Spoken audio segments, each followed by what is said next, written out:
entrepreneurship is about innovation, right? We had ERC 721 called as NFTs. Here is a startup that has been building SBTs model on the top of it. Let's hear from Neeraj and Madhur from EQ8 Network. I would request everyone's attention to be on the stage for a startup pitch. It, thank you so much.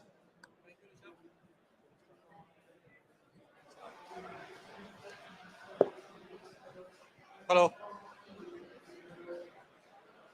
Hi everyone. This is Neeraj, CEO of EQ8.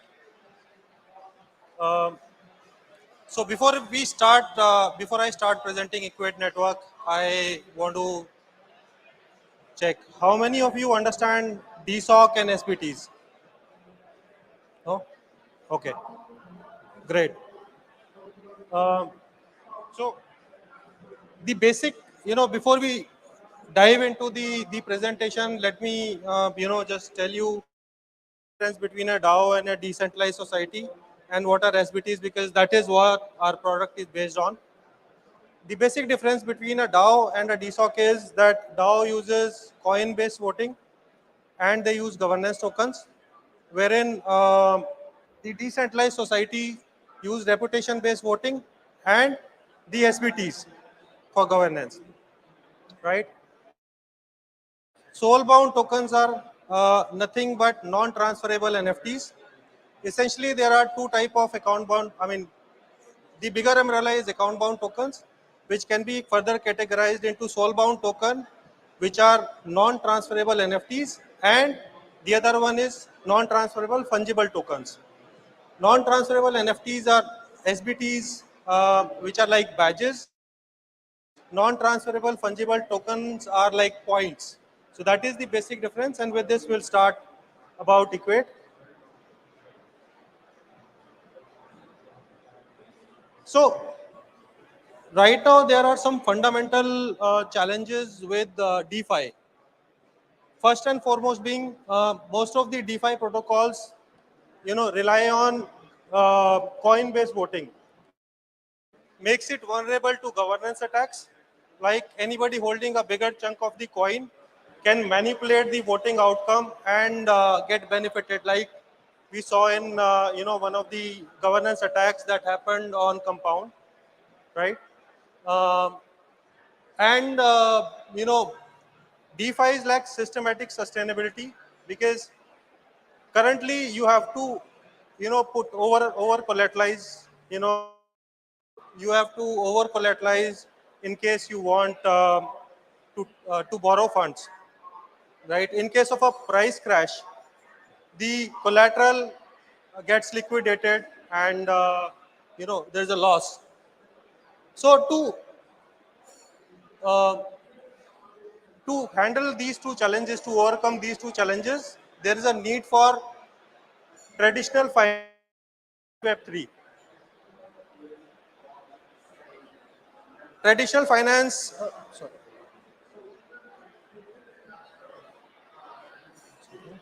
Yeah. Traditional finance is a $7 trillion market right now. It includes both collateralized and uncollateralized lending. At this point in time, EQ8 is just doing uncollateralized lending. So, moving on. There are currently a few competitors who are offering uncollateralized lending, but the fundamental difference between them and EQ8 is that they are using Web2 methods like the KYC, the bank underwriting, and all those methods for determining the credit eligibility or credit worthiness of the borrowers. And that's how they are not fully centralized, because they still resort to the Web3 means of verification and underwriting, wherein the EQ8 network uh, gives loans, uncollateralized loans, purely based on the Web3 reputations, right? The difference is that EQ8 uses dynamic SPTs for reputation management of the borrowers rather than the traditional credit scores. Um, and then they use coin-based voting for their governance, wherein again Equate uses SPTs for the governance, and the community can use their reputation for voting. One more thing which is very important is which no other competitor is doing right now is social recovery, which is basically suppose your wallet is compromised and you lose all your funds. Equate can help you recover your reputation, your SBTs through social recovery. This is what Equate is enabling using SBTs that no other platform is doing right now.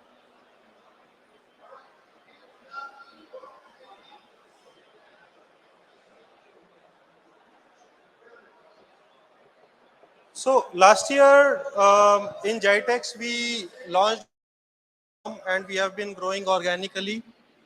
So we are using, we have close to 4,000 active users on our governance platform right now. We have done more than 60,000 on-chain transactions and more than 500,000 account-bound tokens have been attested on our governance platform so far.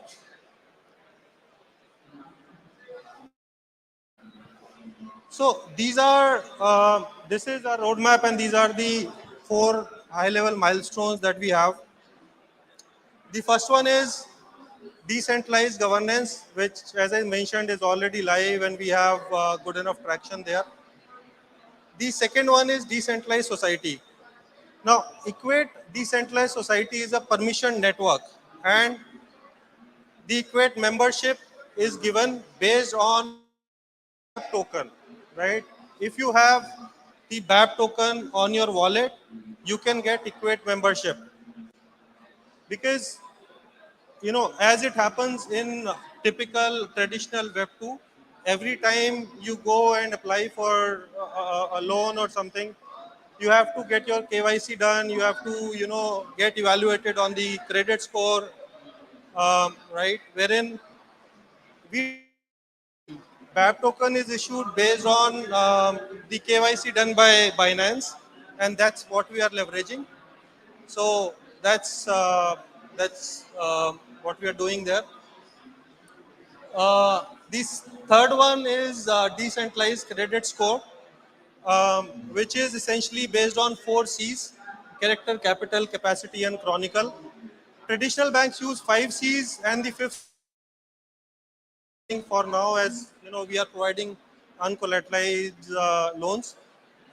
Uh, we are also so through this decentralized credit scores, you can build your reputation on Web3, purely on Web3, right?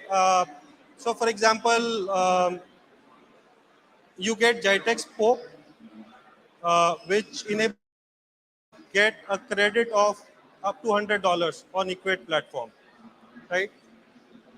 DSOC, Equate DSOC membership, as well as decentralized credit scores, we have launched from GITEX this year. So you can, get these SBTs and the Equate membership. The fourth milestone, that is decentralized lending market, will be launched in next months once we have enough users with built-in credit score, built-in reputation, so that when we launch our lending platform, we have enough borrowers to get us the traction there.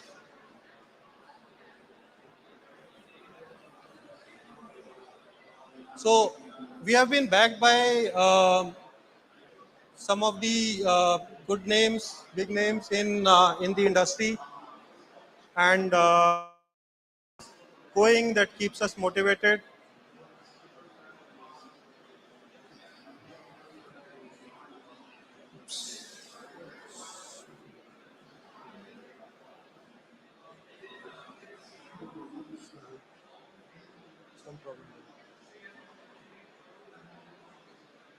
This is the team we have.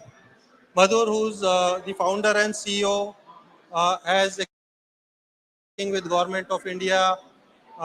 He was in e-governance. He was responsible for implementing ERP for Ministry of Science and Technology, and did that successfully over 48 labs across India.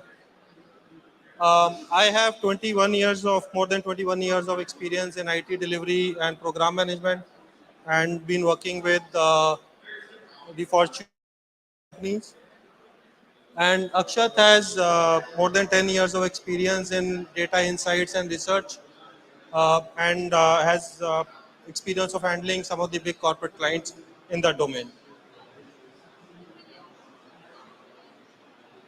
So I would just like to conclude this presentation with this quote by Balaji Srinivasan from his book Network State. You wouldn't steal because God would not let you. God would smite you. In 1900s, you didn't steal because the state wouldn't let you, or state would punish you. But in 2000s, you can't steal because network would not let you. And that is what we aspire to be with our uncollateralized lending. That is the future that we strongly believe in. We would love to answer any questions and would discuss ourselves. So please visit our booth. Thank you.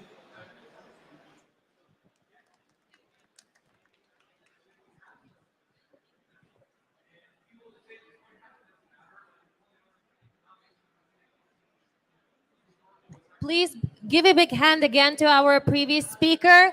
And just a minute of your attention, please. Everyone who's sitting right now, like standing right now,